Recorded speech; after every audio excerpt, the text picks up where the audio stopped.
Hi everyone, I'm Sneha and I'm an Endo Warrior. My name is Janice. I am an Endo Warrior and Endo Advocate. My name is Afiza. I am an Endo Warrior and recently trying to be more an advocate myself as well by supporting more awareness for brands. And also an Endo Advocate, trying to educate people and give my advices to my fellow friends and colleagues who are suffering from endometriosis.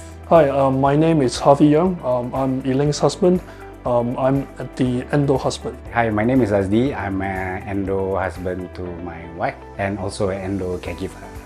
I'm Prof. Wong Yok Fai. I'm a medical director of the Center for Endometriosis and Fibroids.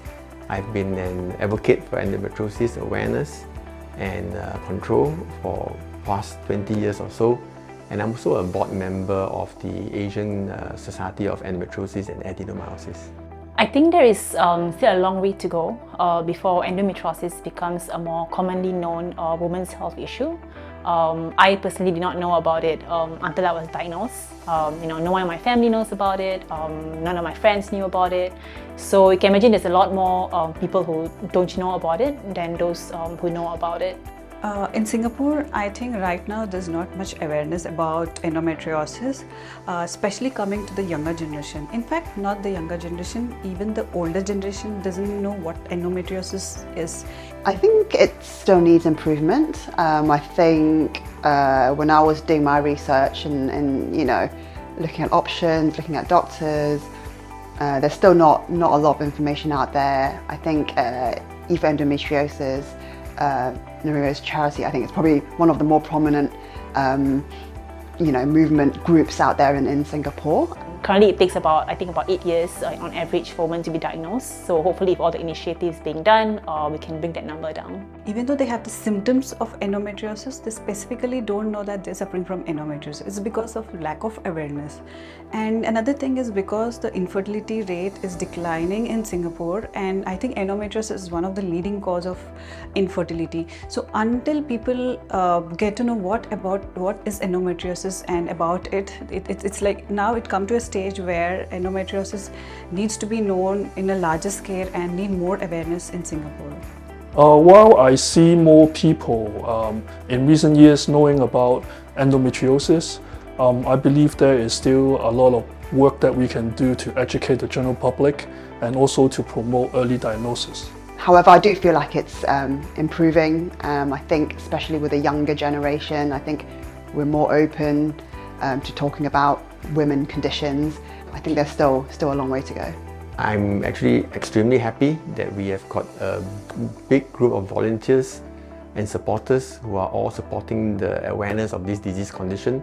Awareness is getting a bit more better now with efforts from the public as well as the ads, giving around whereby they are educating people about endometriosis. However, it still lacks upon different segments of the population. When we started off this awareness campaign more than 10 years ago, it was in the hope that this will be self-running and self-sustainable through the work of volunteers. And indeed today this has reached the stage. So I'm very, very happy and very appreciative that this has happened. If you know that your loved one is suffering from endometriosis, instead of searching for a solution, please make sure that you help them manage the symptoms, because endometriosis is something that you don't have a cure for a lifetime. It's just only you can manage the symptoms and reduce the pain levels. So I think loved ones play a major role, and especially if you're undergoing infertility, I think loved ones can make sure that the sufferer or the patient doesn't have a guilty feeling that they're not able to conceive, especially for the reason of endometriosis. I think it's more about education and awareness. I think if people know that they have loved ones suffering from this, do their own research to understand how you would, best support them. Yeah, and I think it's just not be afraid to ask questions as well. Sometimes they might not know what's the best way to deal with it, what's the best way to be the best support. So yeah, just have open conversations and ask questions to see how they can best support them. I think they just need to educate themselves, make themselves be more resourceful by looking like websites online, books, and websites with women's health needs. You can actually find a lot of resources online. Even though endometriosis itself is not so widely known, still an under-researched topic, you can still find a lot of basic information if you just Google it. I think just having a basic understanding of endometriosis will already allow you to be able to support your loved ones in a much better way. Okay, so that's 3 key points. The first one is support, understanding, and also close communications. I think it is important for us to deliver a clear message to all Endo Warriors that, they are not in this alone. All the friends and families are behind them. Especially for young girls, right? If they've never heard of this condition before, they wouldn't know even where to start. And I think you want to plant the seed early, educate early, so that when they start having, period pain, having issues, then they might be like, oh, okay, maybe it's that, and then they can, it will prompt them to do their own research. So I think it's, very important. I think it's very crucial, especially given that it affects every 1 in 10 women. I think it's very important that young girls and women know about this disease, especially if they know someone who have very painful periods. It's best to have it checked because it could likely be endometriosis. And knowing early also means that they have a lot more time to find the different treatments, the different options to manage their symptoms. And also, as we all know, endometriosis has a negative impact on fertility. So knowing early also means that you have more window and more time to look at the different treatments and options that you have if you want to have kids. So I think the younger generation needs to know that if something is abnormal, they go to the right doctor, because the right doctor can treat you for the endometriosis. Of course, there are so many doctors available, but the right doctor can only treat the endometriosis. So I think the awareness should be made in such events like this. We create more awareness and tell the younger generation, if you have any issues, if you have any of the symptoms, go and get it treated right away instead of knowing it later and regretting when the endometriosis gets severe. When we started off more than 10 years ago, I think the awareness was lacking. People didn't understand, but that has caught on. Now you've got volunteer supporters who are able to relate their experience. Awareness is so important. In fact, we've got to start early in the schools, dispel the myth that menstrual pain is normal, dispel the belief that menstrual pain is part of growing up, dispel the myth that menstrual pain will get better when you get married or you get children. Sometimes it just never gets better.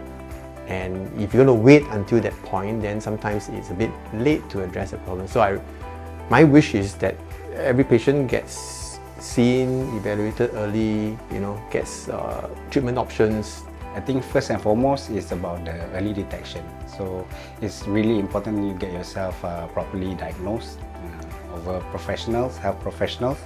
And secondly, I think is the stigma that has been going around. Just these two is crucial enough so that the society can actually comprehend endometriosis better.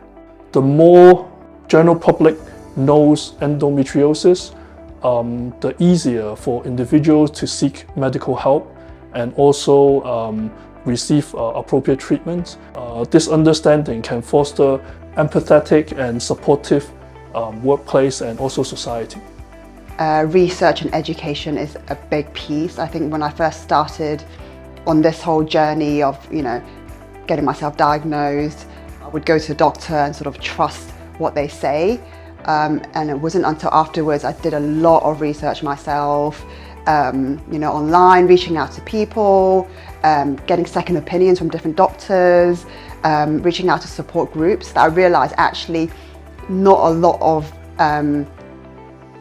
gynecologists or even endometriosis surgeons are actually specializing in it. So I actually had to do my own research, advocate for myself. I changed doctors several times, and then ultimately I think with the fertility piece I also had to do a lot of research to see what's best for me.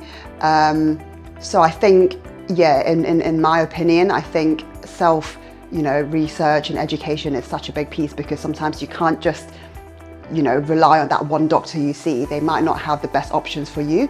So just not be afraid to explore different avenues, speak to different people, get second opinions. So when I just went for a health checkup and I got to know that I have endometriosis and a cyst that was almost 7 centimeters. So 7 centimeters is a large cyst, and I didn't even know. When doctor asked me, I said I have all the symptoms which doctor was asking, but I never know I had endometriosis. I thought it was just a period pain. I was popping up a painkiller thinking it's a period pain and it goes back within 5 days. And that's how I learned hardest way. Like after 1 year of my severe symptoms, I just know that I had endometriosis, and it was already, I think it was in the severe stage where I had to undergo a surgery, and it was nothing in my hands that it can be reduced with any of the medicine or anything. So I think that's one thing that I learned in the hardest way, that period pain is not normal. One thing that I would say I underestimated is the level of pain that my wife suffered.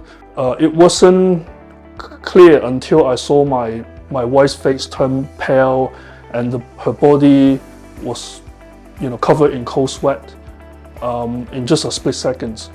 Several occasions, because the pain was so unbearable. So we ended up in A&E for pain relief injections, and I think this experience really affected me.